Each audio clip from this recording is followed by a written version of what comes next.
अब लग कुशल न जीव कहूं सपने हो मन विश्राम, जब लग भजत न राम कहूं शोक धाम तज काम। ये दुखों का खजाना काम अर्थात इच्छा, इसका त्याग करके भगवान की शरण में होकर जब तक नाम जप नहीं करोगे स्वप्न में भी तुम्हें विश्राम नहीं मिलेगा। और नाम जप ये गंदे आचरण करने वालों के हृदय में नहीं हो सकता। नाम परम पवित्र है। ये तभी होगा जब आपका खान पान सात्विक हो, आपका वातावरण सात्विक हो, आपका बोलना उठना बैठना सब सात्विक हो, तब नाम भगवान कृपा करेंगे आपकी जिह्वा। फिर कौन सी इच्छा रह जाएगी, कौन सी इच्छा रह जाएगी? अरे आप विश्वास कीजिए, ये जितनी इच्छाएं हैं सब स्वात्मिक हैं।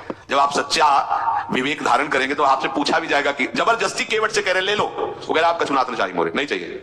प्रहलाद जी कह रहे वरदान मांगो, हमारी आज्ञा का पालन करो, तो कह रहे हाँ आपकी आज्ञा का पालन करता हूं, हे नाथ मुझे यही वरदान दीजिए कि आपसे भी कोई इच्छा न रहे। ये वरदान मांगा कि आपसे भी कोई इच्छा। आप सोचो क्या है ऐसा भागवती का रस कि जिसको वो मिला तो भगवान से भी कह देते। और भक्त तो बड़े विचित्र विचित्र है, वो भगवान से कहते तुम्हारी इच्छा क्या है प्यारे? बोलो हम पूर्ण करते हैं। तुम्हारी इच्छा क्या है? हमारी तो कोई इच्छा नहीं। आप बोलो आपकी इच्छा क्या है? आप क्या चाहते हो? मैं कैसे आपको रिझाऊं? ये जब कामना को लेकर के मनोवृत्ति का प्रवाह संसार की तरफ होता है, तब ये कामना ही हमें राग द्वेष में बांध देती है। जो महापुरुषों ने उपासना करके शास्त्र स्वाध्याय करके अनुभव किया है उसे ध्यान से सुनो। इच्छाओं से बचने का उपाय, इच्छा ही आपके बंधन का कारण है, इच्छा ही जन्म मरण का कारण है। इच्छाओं से बचने का उपाय, कर प्रमाद मत बनो आलसी, करो सुचारु रूप से काम, अपना काम स्वयं करने में लाज बड़प्पन तजो तमाम। पहली बात, शरीरधारी को किसी दूसरे शरीर से अपने शरीर की सेवा तब तक नहीं लेनी चाहिए जब तक बीमार ना हो जाए, असमर्थ ना हो जाए, चाहे गृहस्थ में हो चाहे विरक्त में हो। ध्यान दीजिए, आप चाहे आपकी पत्नी हो, पुत्र हो, परिवार हो, आप उनके सेवक हैं क्योंकि वो सब प्रभु के जन हैं। इस भावना से रहोगे कभी नाराज नहीं होगे, कभी गुस्सा नहीं आएगा, कभी झगड़ा नहीं होगा। अगर आप अपने को ये माने कि प्रभु मेरे इस रूप में आए हुए हैं, मुझे अपने कर्तव्य का पालन करना है, तो कहीं झगड़ा नहीं हो सकता। तुम जो कर रहे हो तुम्हारा कर्तव्य, हमारा कर्तव्य है कि हम पति पुत्र परिवार आदि जो भी है ये हमारे भगवान का स्वरूप है। मैं आप समझो वही भगवत साक्षात्कार, पर ऐसा कौन मानता है? अच्छा साधु वेश में ये जरूर सावधानी रखनी चाहिए। ध्यान देकर सुनिए, जब तक आपका शरीर स्वस्थ है आप किसी से किसी भी प्रकार की सेवा स्वीकार न करें। भिक्षान्न के सिवा कोई भी सेवा स्वीकार न करें। अपने शरीर की सेवा तब तक करें जब तक आपका शरीर असमर्थ नहीं हो जाता। असमर्थ हो गए तो फिर हरि ही करें आकर स्वयं, या किसी को भेज दें, उनकी बस की बात है। देखो माधवदास बाबा की लंगोटी स्वयं श्री ठाकुर जी महाराज धो रहे हैं। तब तक हमने अपने बड़े संतों को देखा है बिल्कुल किसी भी तरह की कोई सेवा नहीं स्वीकार करते। अपनी दिनचर्या अपने हाथ से अपने शरीर की पूरी। आपको क्या हो गया है? आप भी वैसे चलो जैसे गुरुजन चले, भिक्षान्न के सिवा आप अपनी किसी भी तरह की सेवा किसी से मत करवाइए। आप देखो इच्छाओं का दमन होना शुरू हो जाएगा। यही से इच्छाओं का दमन शुरू हो जाता है। आप सच्ची मांगिए, ये जो आप शरीर सुख की आकांक्षा से दूसरे से सुख लेने की इच्छा करते हैं, यही तुम्हारे बंधन का कारण है, ये तुम्हारी दुर्गति, यही तुम्हारी कमजोरी है। जब तक शरीर स्वस्थ रहे किसी से किसी भी तरह की सेवा मत लो, और अधिक से अधिक सेवा करने का भाव रखो।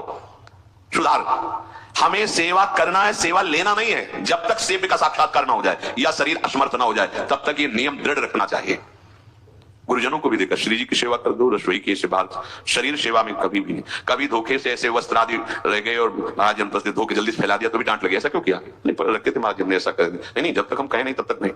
आज भी सरकार अपने ही हाथ से श्री जी को भोग लगा के ही, साहब हैं पर वो अपने ही हाथ से 2 रोटी भोग बना के। देखो बुजुर्ग संतों को, बड़े महापुरुषों को हमने देखा है, अपने शरीर, जब तक शरीर में सामर्थ्य है तब तक, ये महापुरुषों का आदेश है, अपना काम स्वयं करने में लाज बड़प्पन तजो तमाम।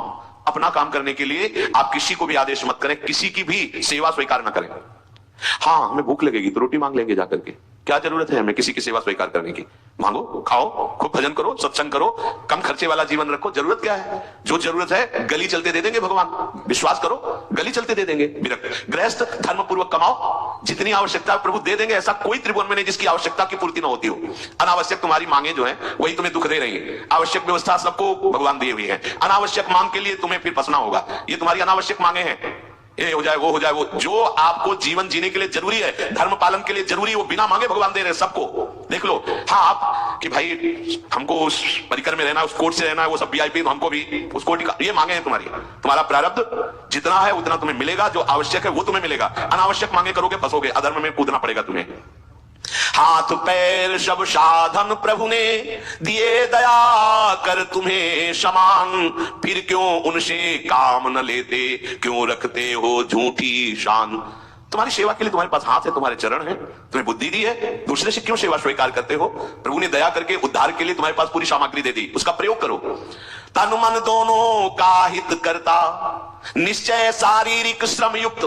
देखो ये है, जिसने अपना परम मंगल ठाना है वो शरीर को कभी प्रमाद में नहीं रखता, चाहे गृहस्थ हो चाहे विरक्त हो। ये आलस्य प्रमाद किसी के लिए भी ठीक नहीं है। नियत समय तक सो जाओ, इसके बाद खूब मेहनत करो, चाहे गृहस्थ हो चाहे विरक्त। विरक्त हो तो खूब नाम जप, वाणी पाठ, ब्रह्मचर्य से रहना, आसनों में बैठना, हाँ सेवा करना, शारीरिक श्रम, खूब सेवा करो, धाम की सेवा करो, नालियां साफ करो, गलियां साफ करो, जो सेवाएं में इसे श्रम करो। ब्रह्मचर्य बचाने के लिए श्रम भी तो होना चाहिए। श्री जी की प्राप्ति के लिए मन वचन कर्म से श्री जी के चरणों का आश्रय लेकर के जितना